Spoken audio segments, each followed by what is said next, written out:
Amém? Glória a Deus. Vamos nos assentar. Bendito é o nome do Senhor. Amém? Glória a Deus. Só quero lembrar você rapidamente que você pode pegar ali atrás a revistinha Palavra para Hoje. Nós temos a coleção completa para quem não tem, tá bom? Desde penso que inverno de 2011, tá? É gratuita, apesar de ter um valor, ela é gratuita. Nós estamos oferecendo para você, tá bom? Não saia daqui sem levar uma para você e uma para alguém que você sabe que precisa de uma palavra de esperança, de amor, de cuidado. Nós temos tido alguns testemunhos tão interessantes relacionados a essa revista. Há pessoas que não sabem como ler a Bíblia, não tem uma direção, não sabem por onde começar. Passa a partilhar. Não sabem por onde começar, não sabem como ler. E essa revista, o bom dela é que ela tem uma orientação ou uma palavra específica para cada dia, né? E essa palavra muitas vezes servirá como um alento para a sua própria alma. É como, sabe quando você está com fome? Você não deu para almoçar ainda. E aí você não vê a hora, você está com fome, você está com muita fome, só que ainda não deu para almoçar. Aí vem alguém e te oferece uma bolachinha, né, um salgadinho. Não faz bem aquilo. Eu sei que alguns falam, não vou comer senão vai estragar meu almoço. Mas você sabe que ainda vai demorar para o almoço. Você sabe que ainda vai demorar um tempo ainda para você comer uma refeição mais completa. Aí você pega aquilo e aquilo cai assim. Pode ser até assim, às vezes pode estar até um pouquinho ruim, mas cai tão bem, né? Porque preenche, não na totalidade, mas já vai tapando um pouco do vazio. E nós temos visto isso na vida de muitas pessoas que ainda não entenderam o propósito de estar frequentando uma igreja, de estar recebendo alimento completo, louvor, adoração, palavra, ensino, ministração. Muitas pessoas têm se alimentado apenas de pequenas porções, e aquilo tem preenchido um pouco o seu vazio, mas ainda não é aquilo que essa pessoa precisa, mas já é um início. E é claro que aqui dentro nós colocamos esta folhinha, né, cor de laranja, sei lá, ao qual tem aqui os nossos telefones do SOS Vida, ao qual seu amigo, as pessoas lá fora podem ligar. Nós vamos estar orando por essas pessoas, ministrando, aconselhando, seja o que precisa. Então, faça um favor, não deixe as revistas aí. Nós temos, olha, essa aqui, por exemplo, que está na minha mão, é do inverno de 2012. Para você ter uma ideia. Está aqui parado, né? Não merece, não vale a pena, não merece ela estar aqui. Bom seria se estivesse na mão de alguém que estivesse se alimentando diariamente. Então leva, distribui, põe lá nas caixas de correio do seu prédio. Eu sei que muitos vão deitar fora, mas algumas pessoas vão receber com ações de graça, vão até desejar mais, tá bom? E se você quiser a coleção completa, nós temos aí guardado várias, né, de meses anteriores, de trimestres anteriores, tá bom? Vamos lá, tá aí já a palavra? Xande, liga para mim só lá o programa do PowerPoint, faz favor, porque ele não está conectando aqui, tá bom? Ok. Bendito é o nome do Senhor. Nós vamos ministrar hoje a sua vida, e o texto que eu quero trabalhar está em João 20, 24, que diz assim: ora, Tomé, um dos 12, chamado Dídimo, não estava com eles quando veio Jesus. Nós estamos lendo aqui apenas um pequeno trecho de um acontecimento tremendo, que foi a aparição de Jesus aos seus discípulos. E hoje eu quero lançar este questionamento à tua vida. Crês tu que Jesus é o Cristo? Pergunta aí para a pessoa que está do seu lado. Crês tu que Jesus é o Cristo? Glória a Deus. O que ela te respondeu? Que crê. Sim? Sim. E é isso que nós vamos avaliar hoje. O mundo inteiro, grande parte do mundo, de forma positiva ou negativa, sabe que Jesus foi um homem que marcou a história. Hoje nós temos a história marcada do antes de Cristo e depois de Cristo. E isso é um fato, né? Principalmente no mundo ocidental, né? Nós sabemos que isso é algo que não se pode negar. Houve um homem chamado Jesus que marcou a história profundamente. Tentaram diluir a sua história, tentaram mistificar a sua história, tentaram enganar, encobrir os fatos, tentaram várias coisas para que este Jesus fosse desacreditado. E uma das maneiras de desacreditar Jesus é criar vários Jesus, vários Cristos. É interessante isso. Mas hoje nós vamos falar de Jesus, aquele que veio ao mundo, enviado por Deus, conhecido primeiramente como unigênito, ou filho único de Deus, depois como primogênito, primeiro, né? Este Jesus, que também ele próprio foi reconhecido e chamado pelos discípulos e as pessoas, algumas pessoas da sua época, de o Cristo, reconhecido como Cristo. Mas o que eu quero pegar hoje é porque Jesus continuou na história, continuou a ser falado, comentado. Jesus continuou a aparecer. O que é interessante, irmãos, que hoje muitos falam de Jesus. É o homem mais falado na história da humanidade. Fala-se mais de Jesus do que de Buda. Fala-se mais de Jesus do que de Maomé. Fala-se mais de Jesus do que do Pelé ou da Coca-Cola. Tá bom, certo? Muitas vezes nós falamos: quem é esse Jesus? Ele próprio afirma que ele é o Cristo. Ele mesmo, quando Pedro fala: tu és o Cristo, o Filho de Deus, ele fala assim: acertaste em cheio. Não foi nem carne nem sangue quem te revelou isso, mas foi o Pai. Deus Pai revelou isso a Pedro: tu és o Cristo. Agora a grande questão é: crês tu que Jesus é o Cristo? E eu quis começar com o texto de Tomé, e provavelmente nós vamos terminar com este texto, porque o argumento de muitas pessoas é o mesmo que Tomé teve. Eu não creio porque eu não estava lá. Como é que eu posso crer se eu não vivi naquela época, se eu não vi, se eu não convivi com ele, se eu não estive, apesar de Tomé ter vivido com ele, convivido com ele, quando Jesus aparece ressuscitado aos seus discípulos, quando ele vem mais uma vez e mostra que aquilo que ele havia dito que iria acontecer, aconteceu, Tomé não estava presente. Tomé não viu Jesus Cristo ressuscitado. Tomé não o viu, ali de forma corpórea e espiritual presente. Então eu quero chamar a sua atenção, porque muitas vezes nós estamos na mesma condição do que Tomé. Não estávamos com os outros discípulos quando veio Jesus, ok? E é sobre isso que nós vamos hoje trabalhar, é sobre isso que nós vamos falar nesta hora. Agora, o que é Cristo? Cristo é o termo usado em português para traduzir a palavra grega Christos, que significa ungido ou coberto com óleo. O termo grego, por sua vez, é uma tradução do termo hebraico, está aí escrito, Messias, ok? Que transliterado para o português, aparece a palavra Messias. Messias tem a ver com o esperado, aquele que vai resolver todas as problemáticas ou restaurar o tempo em que estamos a viver. Ou seja, o judeu esperava na altura em que Jesus apareceu um revolucionário, um homem que iria politicamente ou através de uma guerra civil estabelecer um reino, porque eles estavam a ser oprimidos pelos romanos. Então, quando eles pensavam no Messias, eles pensavam naquele que iria restaurar Israel. A igreja hoje sabe que o Messias é aquele que vai restaurar a humanidade. Messias é o Cristo, Cristo é Jesus, aquele que tem poder e pode restaurar toda a humanidade. Amém ou amém? Então nós estamos começando a deixar a coisa mais complicada na mente de algumas pessoas, porque nós não estamos falando de uma pessoa qualquer. Nós estamos falando de alguém que, como diz a própria palavra no seu significado, alguém que foi ungido. Quando alguém era ungido no Antigo Testamento, ele estava recebendo autoridade espiritual para estabelecer as coisas de Deus. Os reis eram ungidos para governar Israel.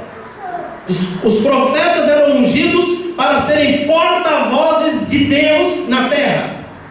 Homens foram ungidos para trazer liderança como juízes no meio do povo de Deus. Então as pessoas, elas recebiam uma unção, ou seja, elas eram cobertas com óleo para cumprir um propósito divino. Jesus, que é Cristo, significa ungido de Deus para restaurar. Restaurar o quê? A humanidade que está decaída, a humanidade que está corrompida, a humanidade, como nós falamos aqui no início, está frustrada. Ela precisa preencher o seu vazio interior. E só Jesus pode resolver essa questão. Só Jesus foi ungido, só Jesus tem a autoridade para restaurar a humanidade em todo o seu contexto. Na sua área, na sua vida espiritual, na sua vida emocional e na sua vida física. E para isso se manifestou Jesus. Para isso Jesus veio à terra. Diz a palavra de Deus que Deus amou o mundo de tal maneira que Ele deu o seu único Filho, Jesus, para morrer em nosso lugar, para que todo aquele que crer nele seja salvo, não seja condenado. Jesus não veio para condenar. Apesar de muitas vezes nós vemos aí pastores, pregadores, igrejas condenando o mundo, Jesus não veio para condenar você, nem veio para condenar o mundo.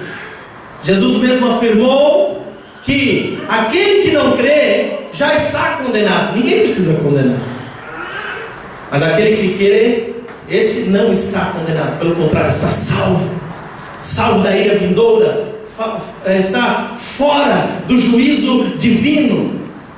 Eu quero que você entenda hoje, Jesus Cristo veio ligar-nos novamente a Deus, quando estávamos corrompidos, quando ainda estávamos longe, ausentes, fora da sua graça e do seu amor. E aí então nós vamos ver aqui, que muitos, quando Ele veio à terra, não creram. Muitos não creram. Muitos preferiram não crer, e aqui tem realmente a questão de preferir, opção. Fala para a pessoa que está falando, a opção é sua, não é de ninguém mais. Eu não posso decidir por você, você não pode decidir por mim, eu não posso decidir nem pela minha esposa, nem pelas minhas filhas. Simplesmente eu posso ensinar, mostrar, e através daquilo que eu ensino e que eu mostro, levá-las ao entendimento que é importante reconhecer que Jesus é o Cristo. Mas elas podem optar não crer. Elas podem tomar uma decisão e preferir não crer, como muitos do passado também preferiram não crer. E nós vamos ver, irmãos, que destes muitos, eu coloco aí alguns personagens, os fariseus. Quem eram os fariseus? Religiosos da época. Era basicamente a igreja da época. Os fariseus representavam a religião que mais falava a respeito de Jeová, a respeito de Deus, do Deus vivo e verdadeiro. E muitos deles, quando viram Jesus, preferiram não crer. Nós temos aí um contexto, eu libero para você o texto de João 8, versículos 56 a 59. Numa das discussões, apenas uma, houve muitas discussões entre Jesus e os fariseus, os judeus da época, e diz assim: Abraão, vosso pai, exultou por ver o meu dia, e viu-o, e alegrou-se. E disseram-lhe, pois, os judeus: ainda não tens 50 anos e viste a Abraão? E disse-lhe Jesus: em verdade vos digo que antes que Abraão existisse, eu sou. Essa expressão eu sou para um judeu, sabe o que ela significa? Significa que ele estava se afirmando como o próprio Deus. Deus disse a Moisés, quando ele perguntou: a quem direi que está a me enviar? Deus falou para ele: diga que o eu sou o está a enviar. Então essa expressão para nós às vezes não quer significar muito. Mas irmãos, para um judeu, quando ele diz eu sou, ele estava fazendo uma relação da sua própria vida com o próprio Deus. Imagina Jesus em forma, em carne, como homem como nós, sujeito às mesmas paixões, tentações, fraquezas, ele se afirmando que ele era o próprio Deus. É claro que isso fazia uma loucura na cabeça de muitas pessoas, como hoje também faz. Como hoje as próprias pessoas também falam: mas como pode alguém declarar que é Deus? Que poder tem essa pessoa? O que é interessante é que após Jesus e até mesmo antes dele vieram muitos outros homens se dizendo profeta, se dizendo porta-vozes, mas nenhum deles teve a ousadia ou a coragem como Jesus teve de declarar: eu sou Deus. Só Jesus teve essa coragem. E então diz aqui no versículo 59 que eles pegaram pedras para lhe atirarem, mas Jesus ocultou-se e saiu do templo, passando pelo meio deles, e assim se retirou. É interessante a gente ver isso e tenta transportar a nossa mente para aquele lado, mas eu quero que você permaneça neste atual século. Eu quero que você permaneça na atual realidade. Muitas pessoas hoje, quando nós falamos que Jesus é o Cristo, a primeira coisa que elas fazem é pegar pedras para atirar. Talvez não peguem pedras físicas hoje, por causa das grandes leis que nós temos a respeito da proteção dos próprios seres humanos, mas há argumentos fortíssimos e palavras fortes para declarar a loucura desta declaração. Pessoas que preferem não crer que Jesus é o Cristo estão sempre prontas a atirar pedra em quem crê, ou naquele que crê. Pergunta aí para a pessoa que está ao seu lado: crês que Jesus é o Cristo?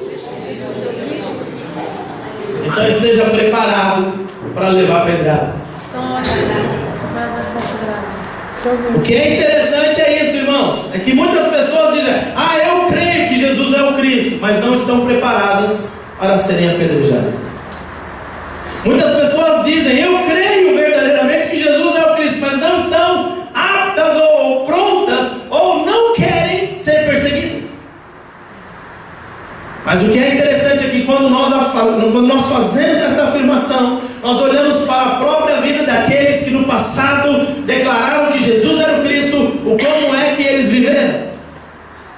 Não viveram segundo aquilo que se prega hoje em dia, só prosperidade, saúde, maravilha, que é a visão que se passa hoje. Aceita Jesus que Ele paga as tuas contas. Irmãos, mentira. Aceita Jesus que Ele vai resolver o teu probleminha. Irmãos, Jesus não está querendo resolver probleminhas, efeitos. Jesus, Ele é o Cristo, Ele veio trazer restauração para a humanidade. Isso tem a ver com a tua salvação. É mais do que dinheiro, é mais do que bem-estar, é mais do que saúde aqui nessa terra, é mais do que você ter paz. Ninguém me incomoda, eu tenho paz. É mais do que ausência de guerra. Eu quero que você entenda, irmãos, que Jesus veio para resolver a verdadeira problemática do ser humano, que se chama pecado. Pecado tem a ver com uma rebelião ativa do próprio homem. Ele sabe que ele está fazendo errado, mas ele prefere continuar errando. Ele sabe que ele não está agradando a Deus, mas ele prefere continuar assim. Rebelião ativa. Ou pecado, nós podemos dizer que também é uma indiferença passiva. A maior parte da humanidade hoje sofre disso, indiferença passiva. Não querem saber a respeito do amor e do propósito de Deus. Não querem saber. Não querem entender quem é este Jesus ao qual nós afirmamos que é Cristo. Isso é uma indiferença e vão vivendo a vida dizendo: não sei, não quero saber, e até tenho raiva de quem sabe. Quantas vezes, muitas vezes nós sofremos por sabermos, quantas vezes nós sofremos a raiva das pessoas que não querem saber. Mas hoje eu estou aqui para te dizer que este não é um problema simplesmente de quem não vem à igreja.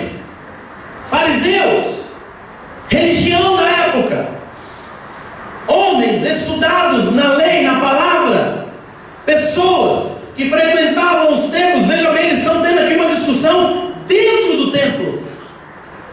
Eles não estão querendo crer, eles preferiram não crer que Jesus era o Cristo dentro do próprio templo. Logo, o facto de vir à igreja não te iliba. O facto de hoje você estar aqui, ou de você frequentar uma religião, não tira você do pacote daqueles que não creem que Jesus é o Cristo. E eu vou te provar isso. Amém ou não amém? Pastor, mas eu pensei que quem fosse à igreja acreditava que Jesus é o Cristo. Eu também pensava que quem vem à igreja reconhece que Jesus é o Cristo.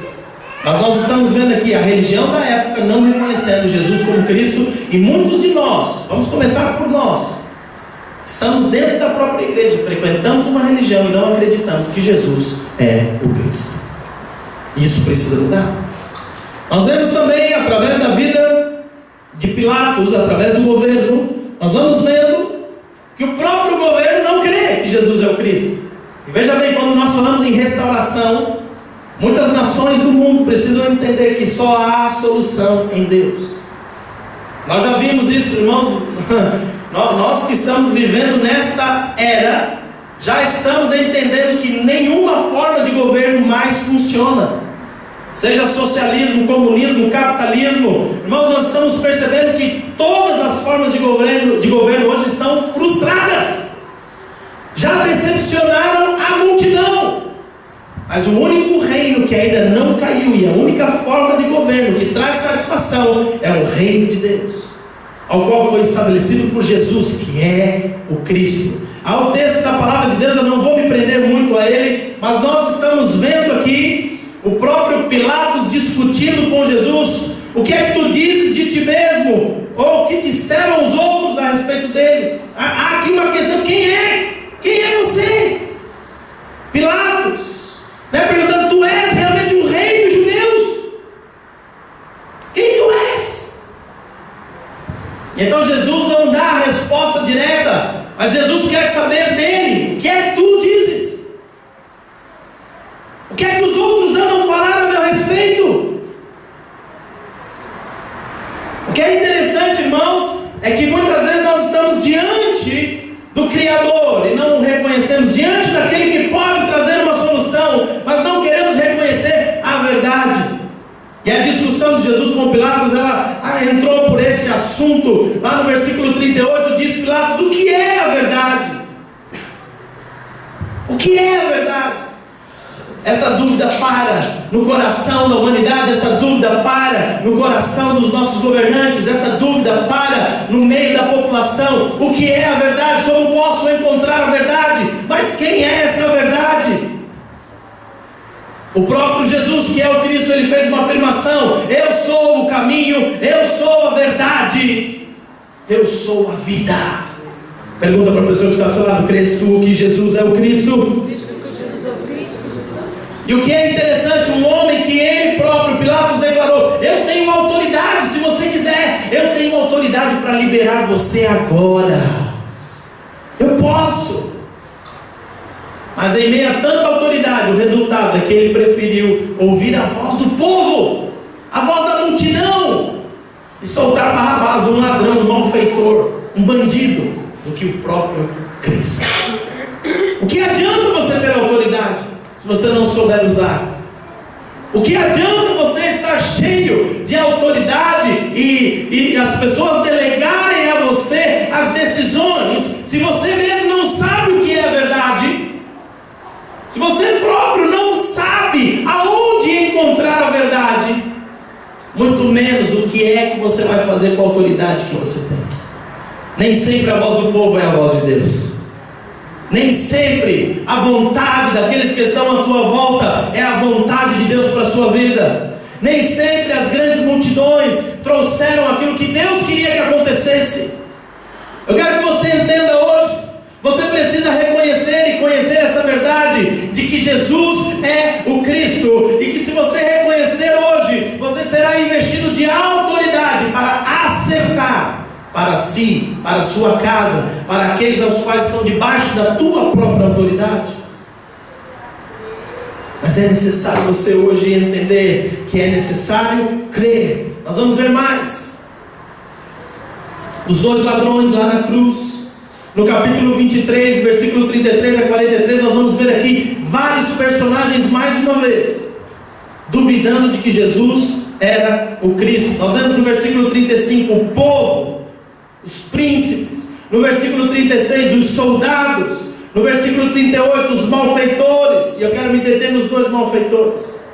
Diz o versículo 39: e um dos malfeitores que estavam pendurados blasfemava dele, dizendo: se tu és o Cristo, salva-te a ti mesmo e a nós. Dois ladrões sendo crucificados juntamente com Jesus, e um olha e fala: se tu és, faz algo. Versículo 40: respondendo porém o outro repreendia-o, dizendo: tu nem ainda tens a Deus, estando na mesma condenação. E nós, na verdade, com justiça, porque recebemos o que os nossos feitos mereciam, mas este nenhum mal fez. E disse a Jesus: Senhor, lembra-te de mim quando entrares no teu reino. E disse-lhe Jesus: em verdade te digo que hoje estarás comigo no paraíso. Qual dos dois ladrões você seria?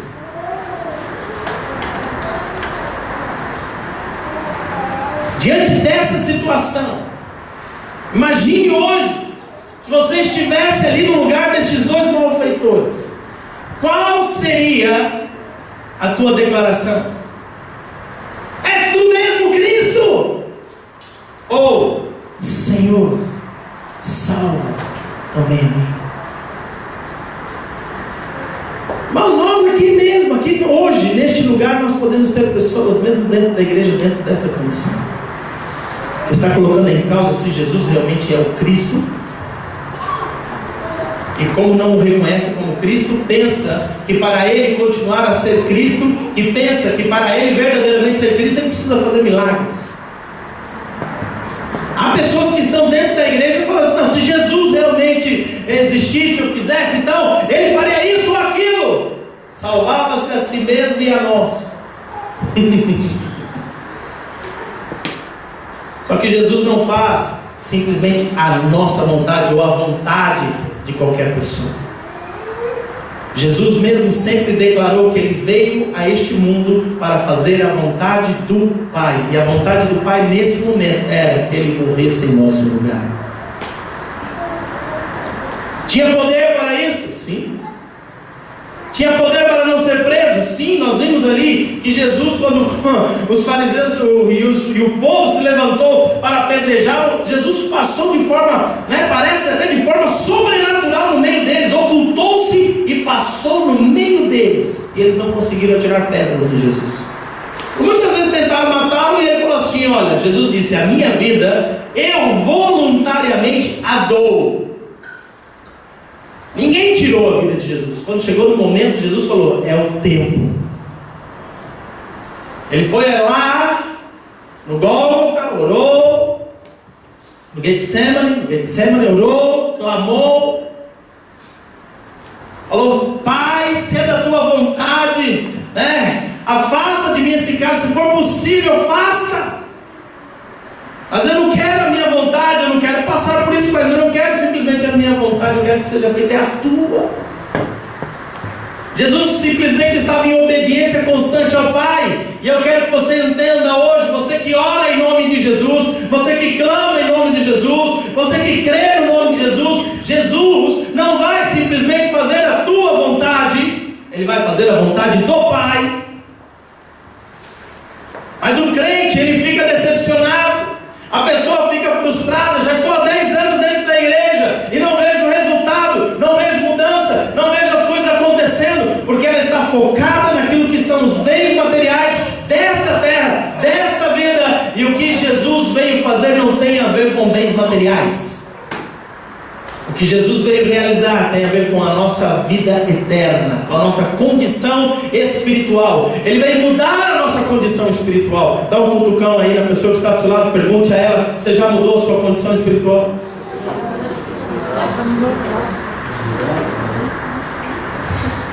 Só em Cristo Jesus você pode mudar a sua condição espiritual. Só entendendo que Jesus é o Cristo, o restaurador, o mediador entre Deus e os homens.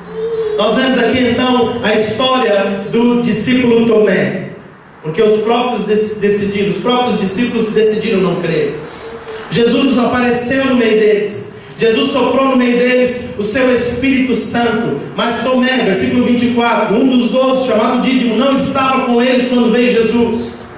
E disseram-lhe, pois, os outros discípulos: vimos o Senhor. Mas ele lhes disse-lhes: se eu não vir o sinal dos cravos em suas mãos, e não puser o dedo no lugar dos cravos, e não puser a minha mão no seu lado, de maneira nenhuma o crerei. E 8 dias depois, estavam outra vez os seus discípulos dentro, e com eles Tomé, e chegou Jesus. estando as portas fechadas, e apresentou-se no meio deles e disse: paz seja convosco. E depois disse a Tomé: põe aqui o teu dedo e vê as minhas mãos, e chega a tua mão e põe-na no meu lado, e não sejas incrédulo, mas crente. E Tomé respondeu e disse-lhe: Senhor meu e Deus meu. E disse-lhe Jesus: porque me viste, Tomé, creste? Bem-aventurados os que não viram e creram. Fala, o Senhor está ao seu lado, é de você que Jesus está falando. Aqueles que não viram, mas creram. Homens e mulheres que não viram, mas creram que Jesus é o Cristo. Homens e mulheres que não estiveram presentes. Homens e mulheres que simplesmente entenderam a sua própria condição espiritual, entenderam aquilo que estava afetando o seu interior e tomaram uma decisão. E preferiram crer. É algo que ninguém pode fazer por você. Ninguém pode fazer por você. Quais são as atitudes dos que creem? Quais serão as atitudes dos que creem? Primeira delas: amam. Amam. João 14, versículo 15 a 21. Diz a palavra de Deus: se me amais, guardais os meus mandamentos. Aquele que tem os meus mandamentos e os guarda, esse é o que me ama. E aquele que me ama será amado de meu Pai, e eu o amarei e me manifestarei a ele. Uau! E aqui a gente começa a fazer uma separação de águas dentro da própria igreja, no meio da religião. Aquele que me ama guarda os meus mandamentos. A palavra guardar, em seu contexto original, fala a respeito de cumprir. É guardar, absorver, mas cumprir, observar, fazer acontecer. É interessante que no versículo 21 ele fala: aquele que tem, eu não posso cumprir os objetivos, os mandamentos, se eu não tenho eles dentro de mim. Primeiro passo, eu preciso tê-los dentro de mim, eu preciso conhecê-los, eu preciso saber quais são. Não adianta eu dizer: eu creio em Jesus. Aquele que crê, ele tem a atitude de amar. Quem ama, guarda os mandamentos, observa, cumpre. Aquele que ama, ele não apenas tem dentro do seu coração, ou apenas uma Bíblia aberta no Salmo 91 em cima da estante, empoeirando. É mais do que isso. Ter não é apenas comprar uma Bíblia, é ler a palavra, é estudar a palavra, meditar na palavra, e quando a revelação da palavra vem ao seu coração, cumprir a palavra.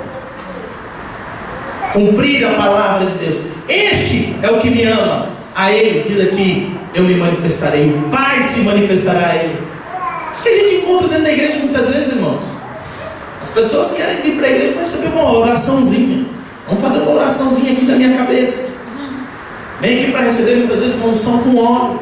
Vem aqui para fazer uma campanha para resolver um problema de tribunal, ou um problema familiar, ou um problema do filho que está nas drogas. As pessoas vêm aqui não porque ele é o Cristo. E eu quero saber mais a respeito deste Cristo, para que eu possa observar e cumprir os seus mandamentos. Elas não vêm em busca de algo que leva elas a amar ainda mais Jesus. Elas vêm atrás de um milagre. E quando o milagre não vem, quando as situações muitas vezes não aparecem no momento em que essa pessoa quer, ela então desanima, ela desiste, ela fraqueja, ela procura mudar de ambiente, ela procura mudar o ambiente. Para quê? Para ver se dá uma melhorada.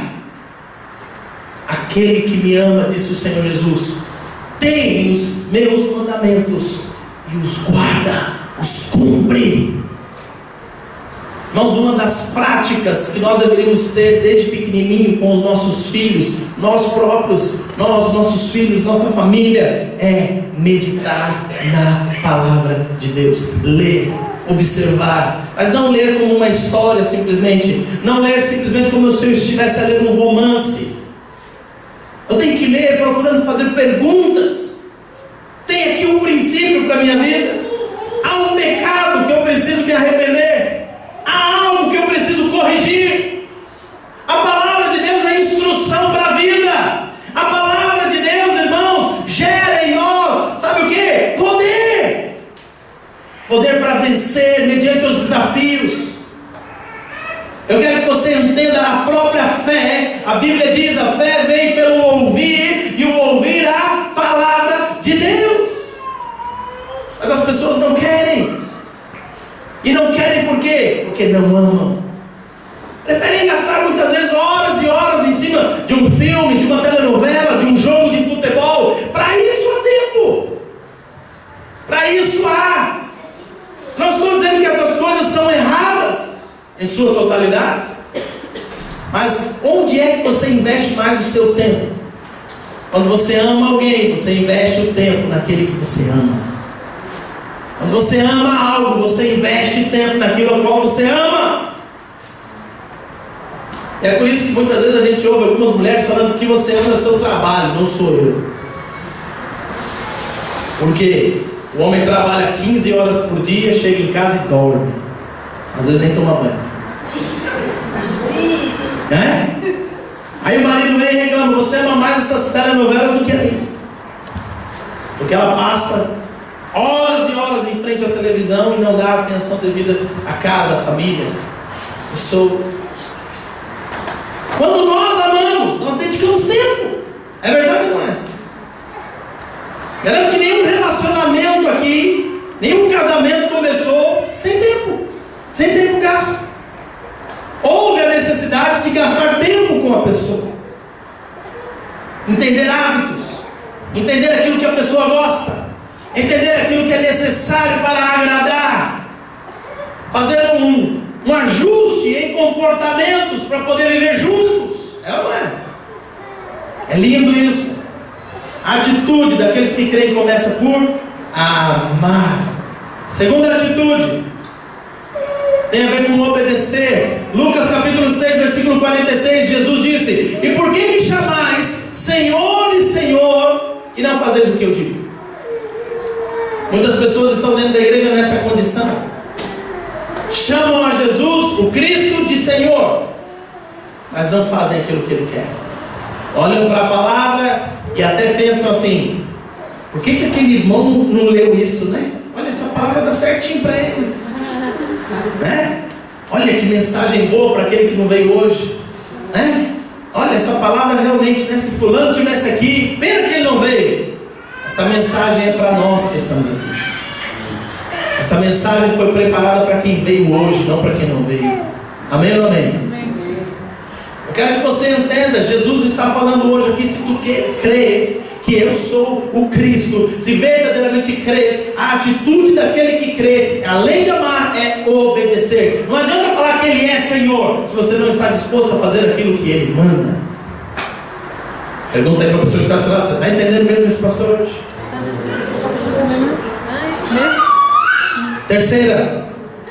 Terceira característica daquele que crê: trabalha. Em João capítulo 6 diz assim, versículo 24: vendo pois a multidão que Jesus não estava ali, nem os seus discípulos, entraram eles também nos barcos e foram a Cafarnaum em busca de Jesus. E a gente pensa: olha, o povo estava desesperado por Jesus, né? Viu, Jesus não está cá, vamos para os barcos, vamos lá, vamos todos atrás de Jesus. E achando-o, versículo 25, no outro lado do mar, disseram-lhe: Rabi, que é mestre, quando chegaste aqui? E Jesus respondeu-lhes e disse: na verdade vos digo que me buscais, não pelos sinais que vistes, mas porque comestes do pão e vos saciastes.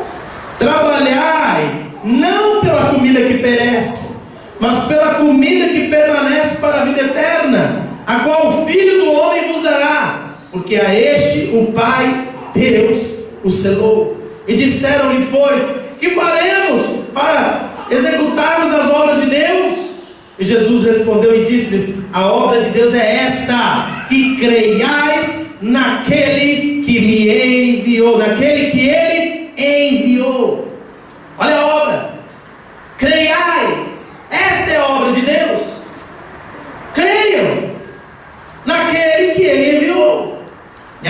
Jesus vem e diz no versículo 35, dentro do contexto de alimentos, disse Jesus: eu sou o pão da vida, aquele que vem a mim não terá fome, e quem crê em mim nunca terá sede. O que eu quero te mostrar aqui, irmãos? A gente critica essa multidão, mas muitas vezes as pessoas estão vindo pelos mesmos motivos à igreja. Elas vêm aqui porque elas estão precisando de alguma coisa para encher o seu estômago, ou então estão precisando de alguma coisa para simplesmente suprir uma necessidade material. Mas Jesus vem e diz: trabalhai, não por aquilo que é a comida desta terra. Trabalhar por aquilo que é eterno. É triste, irmãos. É triste porque nós vemos que a realidade da igreja hoje está tão longe daquilo que Jesus tem procurado ensinar. As pessoas não querem mais saber de Jesus como Cristo Senhor. Elas estão pensando que igreja é spa, para você se sentir relaxado, se sentir bem. Ai, não, como você... Ai, eu saí hoje. Irmãos, aqui não é espaço. Você spa estava cobrando aí pelo menos 30 euros a hora para você entrar aqui. Eu quero que você entenda, irmãos, que aqui é lugar de você conhecer a vontade do Pai por meio de Cristo Jesus. E essa vontade muitas vezes é dolorosa, ela é difícil de ser seguida, porque ela vai provocar um choque com os nossos próprios conceitos, coisas que aprendemos dentro de casa, da família, da tradição da terra, que aprendemos muitas vezes com a própria experiência de vida. A nossa própria experiência nos levou a crer em Deus à nossa maneira. E eu te digo, nem a sua e nem a minha está certa. A maneira certa é a de Deus. Eu poderia vir aqui te apresentar N maneiras, como outro viria e apresentaria outras maneiras. E é por isso que você tem que estudar a palavra de Deus, para conhecer a maneira de Deus. Até mesmo ter nos seus próprios apontamentos os textos que eu estou lendo, para saber se aquilo que eu estou a pregar é realmente a palavra de Deus, a Bíblia. Mas para quê? Para que eu vou gastar tempo vendo o sermão do pastor? Já foi tão bonito, o pastor já falou, né? Eu quero que você entenda, irmãos, isso fala de trabalho. Dá trabalho ser cristão, dá trabalho seguir a Cristo, dá trabalho crer que Jesus verdadeiramente é o Cristo. Não é fácil seguir esse caminho. Não é simplesmente vir ao culto, não é simplesmente vir a uma reunião, não é simplesmente passar por uma ministração ou por uma corrente que seja. É mais do que isso. Nós estamos falando em dedicação de tempo, oração, meditação na palavra, prática, mudança de hábito, mudança de mentalidade, crescimento espiritual. Trabalhai, diz o Senhor, não pela comida que perece, mas pela comida que permanece para a vida eterna. Jesus disse: eu sou o pão da vida. Trabalhai por essa comida, trabalhai por Ele. E tem gente que pensa que só pelo fato de fazer uma corrente, Deus vai abrir as portas e agora vai acontecer. Eu quero que você entenda, irmãos, Deus, Ele não está aqui para ficar dando uma de porteiro.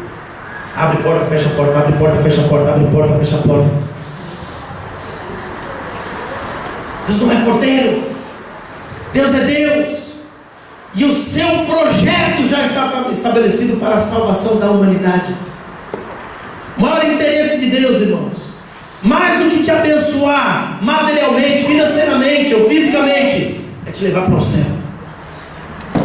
Porque lá no céu você não vai precisar de dinheiro, lá no céu você não vai precisar dos bens materiais, lá no céu você não vai precisar de nada do que você está construindo aqui.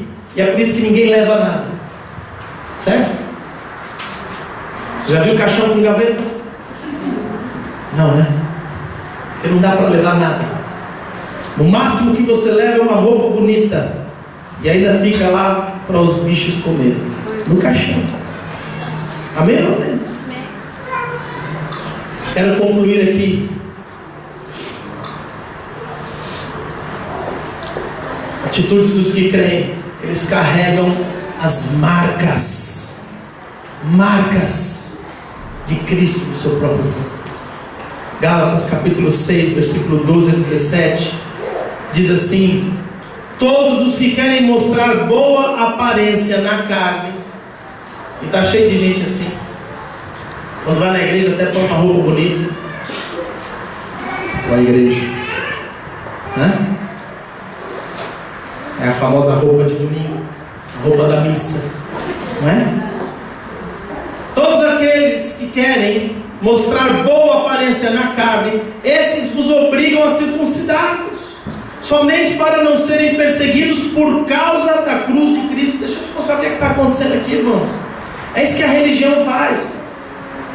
A religião obriga muitas vezes você a fazer determinadas coisas como uma máscara, para você não ser perseguido. Aí você pergunta, né?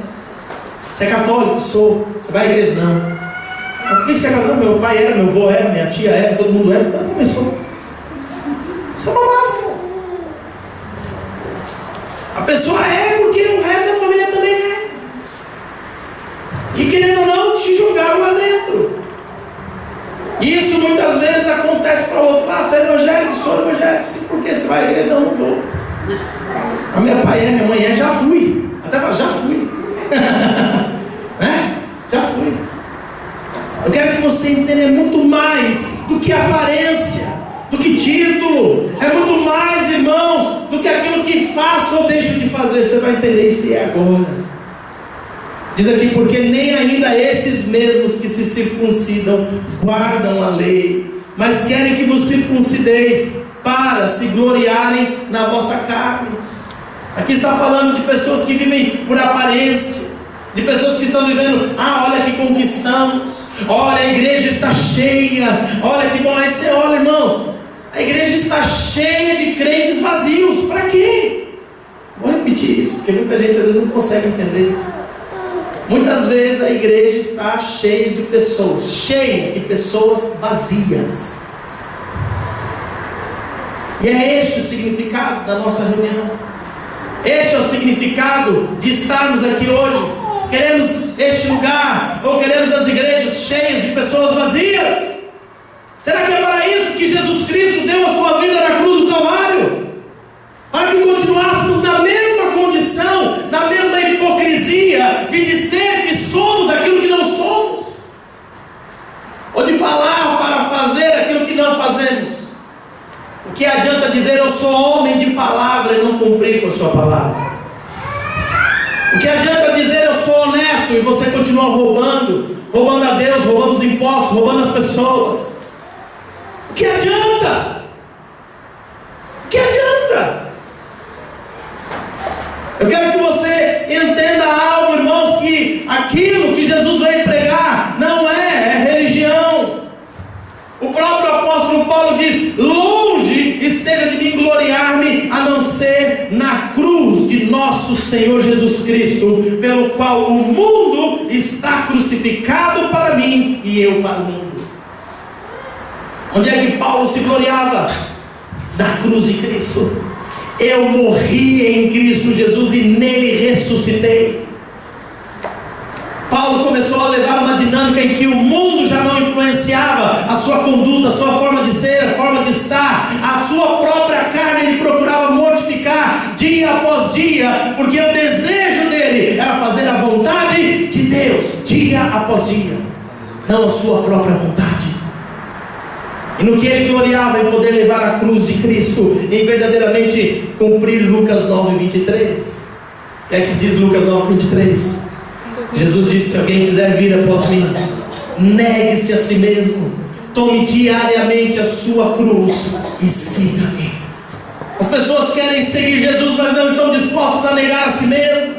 Elas não estão dispostas a tomar diariamente a sua própria cruz, que é realmente mortificar o seu eu para o mundo, para a carne. Elas não estão dispostas a seguir Jesus segundo o padrão que Ele estabeleceu. Eu quero seguir Jesus da minha maneira.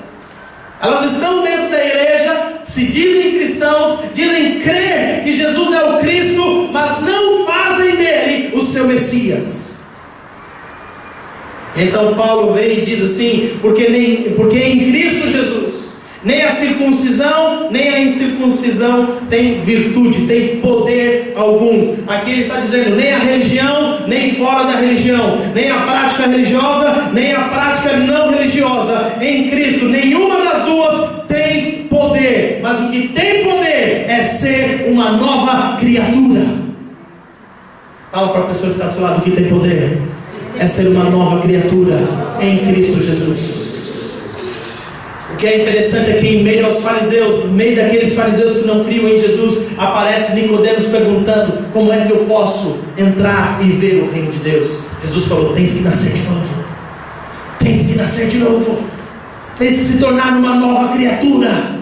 Não é da água, nem do sangue, agora é do Espírito. Tens que nascer de novo. Tens que se tornar uma nova criatura. Não adianta eu vir para dentro de uma igreja, não adianta eu participar de uma religião e continuar igual. Não adianta, não faz sentido, é perda de tempo. Eu quero que você veja que, irmãos, em meio aos fariseus havia lá sim, havia no meio deles alguns que foram lá secretamente perguntar: como é que eu faço, Jesus? Eu preciso mudar minha condição, eu preciso mudar o meu estado. O que é interessante, irmãos, é que nós vimos é que entre dois ladrões havia um que reconhecia: não, este é o Cristo, ele é o Cristo. Olha, você está falando isso dele, você está julgando, mas eu quero, Senhor, salva-me. Eu quero que você entenda que no meio do governo, enquanto haviam aqueles homens julgando a Jesus, haviam homens também dentro do governo, como Mateus, coletor de impostos, que deixou tudo para seguir Jesus. Como Zaqueu, que simplesmente falou: hoje estou disposto a repartir com os outros aquilo que tenho, restituir. Se eu enganei alguém, se eu defraudei alguém, restituir 4 vezes mais. Homens que mudaram de mentalidade, de conduta, de postura, porque tiveram um encontro com Jesus e reconheceram: este Jesus é o Cristo, o Messias tão esperado. O que é que nós estamos vendo aqui? O próprio apóstolo Paulo transformou-se num dos apóstolos. Ele não era um dos 12 discípulos, mas veio a ser um dos apóstolos. Em meio à incredulidade daqueles 12 irmãos, um negou, o outro traiu, outros fugiram. Nós encontramos aqui Paulo, que vem e diz assim, versículo 16: e a todos quantos andam conforme esta regra, que é nascer de novo, ser uma nova criatura, paz e misericórdia sobre eles. Paz e misericórdia. Ele diz mais, 17: desde agora ninguém me inquiete. Por quê? Porque eu trago no meu corpo as marcas do Senhor Jesus. Quando ele falava a respeito disso, ele não estava falando de tatuagem, irmãos. Ele não colocou lá uma tatuagem: eu sou de Cristo. Porque hoje, quando as pessoas, infelizmente, as pessoas estão associando as marcas a tatuagem. A gente está vendo um monte de gente aí fora aí tatuando Cristo, o nome de Jesus. Falando em crente mesmo, gente. Aqui eu trago a marca, sou de Cristo. Paulo, em 2 Coríntios capítulo 11, a partir do versículo 23, ele começa a declarar que por causa de Cristo, por causa da palavra de Cristo, sofreu fome, frio, nudez, foi apedrejado, foi quase morto, levou açoites, prisões, perseguição dentro da igreja, perseguição fora da igreja. Paulo carregava no seu próprio corpo as marcas de dor, de sofrimento, porque por amor a Cristo. Quem era Paulo? Paulo era um perseguidor. Nós vimos isso semana passada. Paulo perseguia Cristo, perseguia cristãos. Mas quando ele teve um encontro com o Messias, com o ungido de Deus, quando ele teve um encontro com Jesus lá na estrada de Damasco, a sua vida mudou. E ele, a partir daquele momento, ele reconheceu que Jesus é verdadeiramente o Cristo. Qual foi o resultado? De perseguidor passou a ser perseguido. teve que fugir muitas vezes, teve que se esconder, ficou aprisionado, foi açoitado. Irmãos, infelizmente a igreja de hoje, quando ela começa a ser muito pressionada em alguma coisa, quando a gente vê um cristão sendo pressionado a apenas tomar uma decisão, ele já desiste. Quando o pastor fala, faz isso, já não vou mais, estão pedindo muito para mim. Quando eu falo muito, nós não estamos falando de questões financeiras, estamos falando de mudança de mentalidade e de atitude. Deixa esse pecado, muda essa mentalidade, fala de forma diferente. Não dá, eu já não aguento, não consigo. Este mesmo Paulo que carregava sobre si as marcas de Cristo no seu próprio corpo, ele falava: eu tudo posso naquele que me fortalece. Eu tudo posso naquele que me fortalece. Mas a igreja do século 21, ela não aguenta. Muitos ainda nem falaram no seu próprio trabalho que são cristãos. Muitos ainda não assumiram que Jesus é o Senhor, quanto mais que Ele é o Cristo, que Ele é o Messias. Muitos querem sim, com a sua boca declarar que crê que Jesus é o Cristo, mas as atitudes não comprovam aquilo que elas declaram com a sua boca. As próprias ações não confirmam a crença. Como podes tu dizer que crê, se a tua atitude demonstra o contrário? Como podes tu dizer que Ele é o teu Senhor, se continuas igual? Eu quero concluir com esta pergunta. E tu? Falamos dos fariseus, falamos dos políticos, falamos dos discípulos, falamos dos malfeitores. Mas e tu? Crês que Jesus é o Cristo? Porque se verdadeiramente crês que Jesus é o Cristo, chegou o momento de você reconhecer Ele como teu Messias, como teu Senhor e o teu Salvador. E a partir daqui trabalhar no conhecimento de Deus, conhecer a sua vontade, conhecer que amor é este que Ele derramou sobre mim. Que amor é este? Qual é o seu propósito?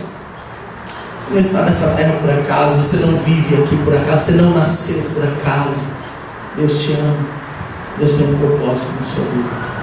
Deus te ama a ponto de entregar o seu único filho, Jesus. Mas fala, mas Jesus era Deus, tudo bem, Jesus em carne, Jesus de forma humana, entregou a si mesmo em teu favor. Quer maior sacrifício do que este?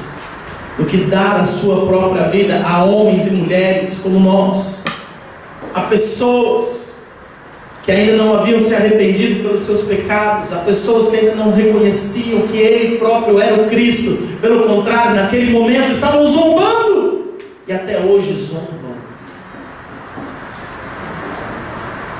Se você crê realmente que Jesus é o Cristo, chegou o momento de uma decisão na sua vida. Você pode preferir não crer, e aí, assim como disse o próprio Jesus, você próprio está a se condenar, porque não acredita. Mas você pode hoje crer que Jesus é o Cristo e reconhecer o único Senhor da sua vida, o único Senhor da sua vida. E então ganhaste não apenas a vida eterna, mas esse é o maior prêmio que nós podemos ter, não apenas a vida eterna, mas ganhaste aqui também, porque Jesus mesmo declarou: eu vim para que você tenha vida e a tenha em abundância. Como diz a palavra, nós lemos hoje aqui na apresentação do Henrique, né? Bem-aventurado é o homem que teme ao Senhor, verdadeiramente será feliz e realizado. Feche os seus olhos por alguns momentos. Feche os seus olhos. Mais do que aquilo que eu preguei hoje aqui, eu oro para que o próprio Deus fale no teu coração, que Ele provoque uma revolução no teu interior, que Ele te leve verdadeiramente a um próximo nível O próximo nível. Se você precisa hoje entregar sua vida para Jesus, tome essa decisão. Aceite Jesus como seu único Senhor e Salvador. Fala para Ele, fala: Jesus, eu quero que Tu sejas o dono da minha vida. Fala para Ele. Talvez as pressões da vida estejam muito grandes. Talvez a agonia está apertando o seu coração. Basta uma confissão, uma entrega. Jesus, eu dou hoje a minha vida a Ti. Toma conta. Toma conta. Eu quero que Tu sejas realmente o Cristo, o Messias, o Senhor da minha vida. Talvez você já esteja andando na igreja por algum tempo, mas quis andar segundo a tua própria maneira. Achou conveniente continuar igual. Chegou a hora de você passar para o próximo nível.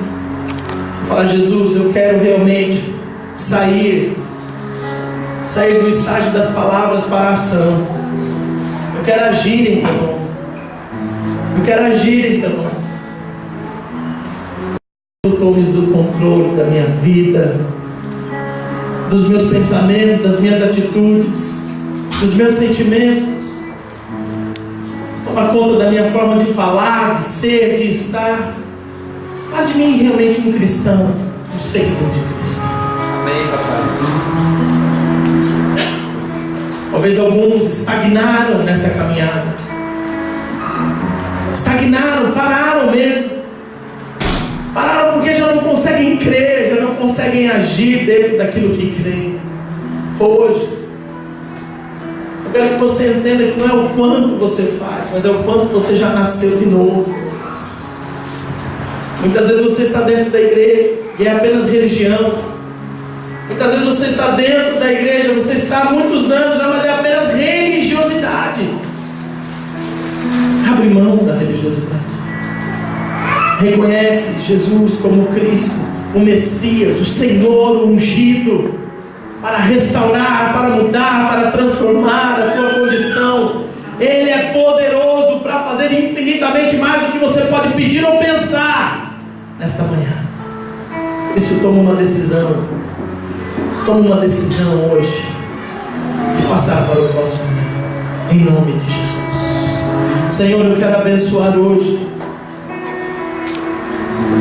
cada homem, cada mulher que veio aqui neste lugar para celebrar o Teu nome, para Te adorar. Eu quero abençoar cada vida e declarar, Senhor, que sobre eles repousa a Tua unção, Senhor. Não é por acaso que eles vêm. Essa ministração de hoje não é em vão. Muitos aqui, Senhor, vão nascer de novo hoje, eu tenho certeza. Muitos aqui vão ser novas criaturas. Amém, papai. Este é o segredo, Senhor. Por isso, Pai, em nome de Jesus, quebra as barreiras da religiosidade, quebra as barreiras dos preconceitos, quebra as barreiras da cegueira espiritual, quebra as barreiras, Senhor, do inimigo, em nome de Jesus. Toda e qualquer forma de Satanás de prender a mente e o coração das vidas que aqui estão, nós repreendemos e declaramos que só o Messias, só Jesus, o Cristo vivo, fiel, verdadeiro, que veio a este mundo em carne, que morreu e ressuscitou, tem o poder para agir em nossos corações, em nossa vida, em nosso ser, em nome de Jesus. Pai, conforme a decisão de cada homem e de cada mulher, começa a agir, começa a trazer paz interior, começa a trazer transformação, começa a trazer hoje, Senhor, mudança de mentalidade, de comportamento. Começa, Senhor, a gerar a fome e a sede de Te conhecer pela Tua palavra. Senhor, que os homens e as mulheres que aqui estão hoje possam, ó Deus, demonstrar, não pelas palavras, mas pela atitude, que Te amam, que Te obedecem, que trabalham, Senhor, pela Sua própria salvação. Oh, Senhor, que eles possam entender que só em Ti, Jesus, vale a pena. Por isso trazem no seu próprio corpo as marcas de sangue e sangue. Em nome de Jesus, em nome de Jesus. Vamos ficar de pé.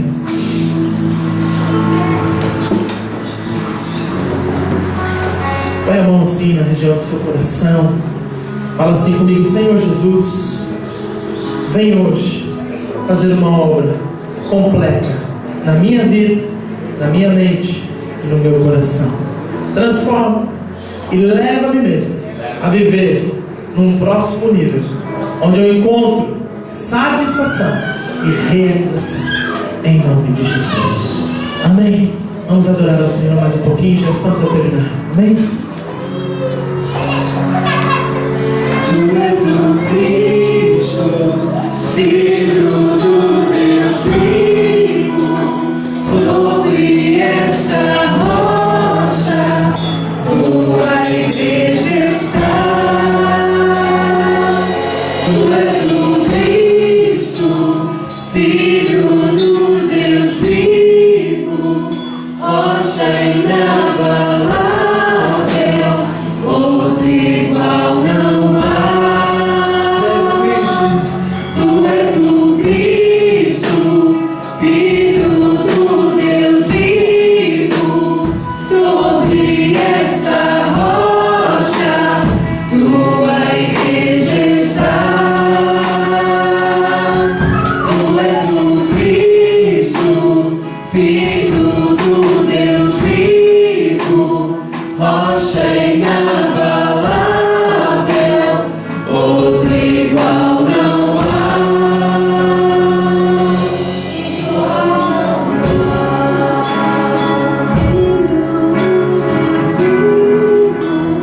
Sobre essa rocha Nós declaramos hoje tua igreja está. que verdadeiramente a tua igreja não está firmada em outro lugar. Nós declaramos, Senhor, que somente tu és o Cristo, o Filho do Deus vivo. Nós reconhecemos isso, Pai, que não há outros Cristos, só há um, e este é Jesus Cristo de Nazaré. Pai, nós reconhecemos que tu és o ungido de Deus, o Messias. Nós reconhecemos nesta hora como igreja. Nós reconhecemos, Senhor, como sociedade. Reconhecemos como, Senhor, nação portuguesa. Tu és o Cristo e não há outro além de ti. Por isso entregamos tudo que somos, entregamos tudo que temos, entregamos tudo nas tuas mãos. Declaramos: seja o Senhor na nossa casa, na nossa família, na nossa vida, no nosso trabalho, desta nação, em nome de Jesus.